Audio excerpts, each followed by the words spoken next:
Upbeat, mysterious music starts. Look at this. Pause, and now, look at this. One is a beloved cartoon character. The other is nightmare fuel. But why? They're both just machines, right? Why does a robot that looks more human actually feel less comfortable? Why do we get a chill down our spine from a doll that's just a little too realistic? This feeling has a name, the Uncanny Valley. The concept was introduced in 1970 by robotics professor Masahiro Mori. He created a graph. On one axis, you have human likeness. On the other, emotional response. As something looks more human, our positive response goes up. An industrial robot arm is neutral. A cute toy robot is endearing. But then, as we get closer and closer to perfectly human, the graph suddenly plummets. This massive dip is the Uncanny Valley. It's that place where something is close enough to human to trigger our human recognition software, but different enough to set off every alarm bell in our brain. But the big question is, why does this valley exist? Why are our brains wired to be repulsed by the almost human? The leading theory is terrifying, and it has everything to do with survival. Think about our ancient ancestors. For thousands of years, survival depended on quickly identifying threats. And one of the biggest threats wasn't a predator with fangs, but something much closer to home, disease and death. Now, what does a sick or dying person look like? They have pale or discolored skin. Their movements might be jerky or unnaturally still.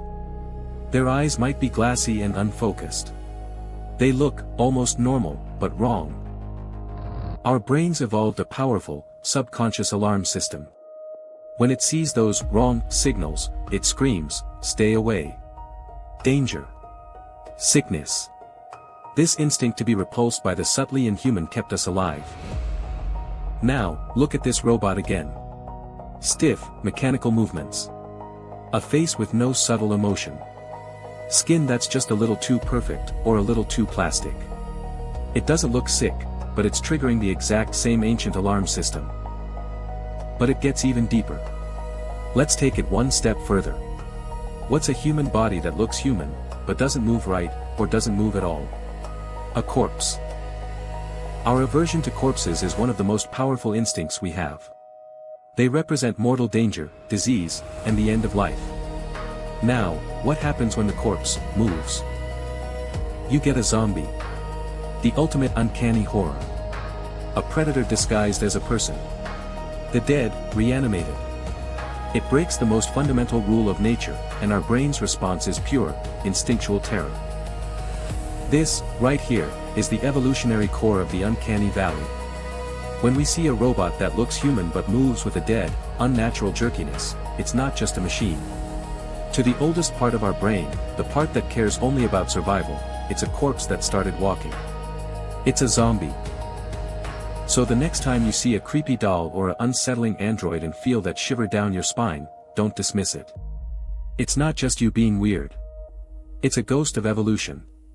An ancient survival program, running on modern hardware, trying to save you from the zombies of the 21st century. What's the creepiest thing you've ever seen that falls into the Uncanny Valley? Let me know in the comments below. And if you want to understand more about the weird wiring of your own brain, make sure to subscribe. Thanks for watching.